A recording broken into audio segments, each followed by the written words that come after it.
আসসালামু আলাইকুম। আমি ডক্টর এম তৌহিদুল ইসলাম, কনসালটেন্ট 4D তৌহিদ আল্ট্রাসোনোগ্রাফি, ছাউতলা, কুমিল্লা। আজকে আমরা পায়ের যে রক্তনালী আছে, এ রক্তনালী সম্পর্কে আমরা আলোচনা করব। আপনারা অনেকেই দেখেছেন যে পায়ের ভিতরে আঁকাবাঁকা রক্তনালী দেখা যায়। প্রচুর পরিমাণে আঁকাবাঁকা রক্তনালী দেখা যায়, বা অল্প কিছু জায়গায় আঁকাবাঁকা রক্তনালী দেখা যাচ্ছে। অথবা আপনারা অনেক সময় দেখবেন যে এই আঁকাবাঁকা রক্তনালী আছে এবং পায়ের নিচের অংশটা কালো হয়ে যাচ্ছে। অর্থাৎ আমাদের যে গোড়ালিটা আছে, এই গোড়ালি, এটাকে আমরা বলে থাকি অ্যাঙ্কেল জয়েন্ট। এই অ্যাঙ্কেল জয়েন্টের চারিদিকে কালো হয়ে যাচ্ছে বা লাল হয়ে যাচ্ছে, বা একজিমার মতো যে অবস্থাটা এটা তৈরি হচ্ছে, এমন আপনারা দেখতে পারেন। তো এইসব ক্ষেত্রে অবশ্যই আপনাকে একটি এই duplex study of lower limb করতে হবে, এবং এখানে আমরা ভেনাস সিস্টেমটা আমরা সাধারণত দেখে থাকি। ভেনাস সিস্টেমে যদি কোনো সমস্যা থাকে, তাহলে সেক্ষেত্রে এরকম রক্তনালীগুলো ফুলে যেতে পারে, আঁকাবাঁকা হয়ে যেতে পারে, বা পায়ে এমন একজিমার মতো ঘা তৈরি হতে পারে। তো এখানে আমরা কয়েকটা ক্যাটাগরিতে ভাগ করে আমরা রিপোর্টটা করে থাকি। তবে প্রাথমিক পর্যায়ে থাকলে সেক্ষেত্রে আপনার কিছু কনজারভেটিভ ট্রিটমেন্ট দিয়ে দিলে ভালো হয়ে যায়। যেমন মোজা আমরা একটা পরামর্শ দিয়ে থাকি। এই মোজা ব্যবহার করলে এটি ভালো হয়ে যায়।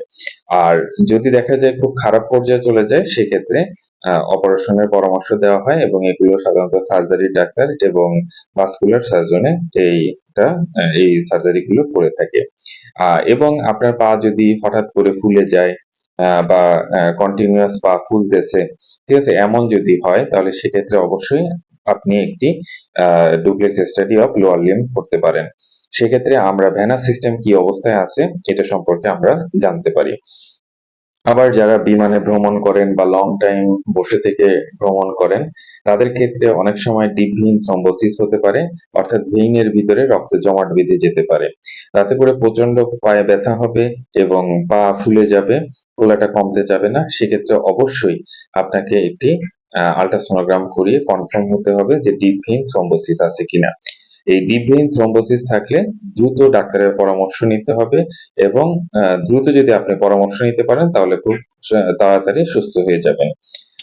আবার অনেক সময় দেখা যায় পা হঠাৎ করে আপনার জ্বর আছে, পা হঠাৎ করে লাল হয়ে গেছে, ফুলে গেছে, ঠিক আছে? তাহলে সেক্ষেত্রেও আপনাকে এই ভেনাস আল্ট্রাসোনোগ্রামটি করাতে হবে, এবং আপনাকে কনফার্ম করতে হবে যে এটা সেলুলাইটিস কিনা। তাহলে এইসব ক্ষেত্রে পা যদি ফুলে যায়, বা পায়ে যদি আঁকাবাঁকা রক্তনালী থাকে, বা পায়ে যদি অ্যাঙ্কেল জয়েন্টের আশেপাশে যদি দেখা যায় যে একজিমার মতো অবস্থা তৈরি হয়েছে, বা পায়ে প্রচন্ড রক্তনালীতে ব্যথা হচ্ছে, ঠিক আছে, তাহলে সেক্ষেত্রে অবশ্যই আপনাকে ভেনাস আল্ট্রাসোনোগ্রামটি, অর্থাৎ এই duplex study of lower limb ভেইনের যে আল্ট্রাসোনোগ্রামটি, এই আল্ট্রাসোনোগ্রামটি করাতে হবে।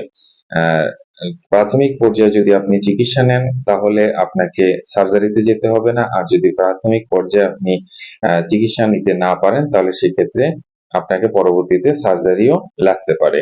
এজন্য যাদের পায়ে এমন আঁকাবাঁকা রক্তনালী বা একজিমার মতো আছে, তারা অবশ্যই এই ভেনাস ডুপ্লেক্সটি করিয়ে নিবেন। ধন্যবাদ।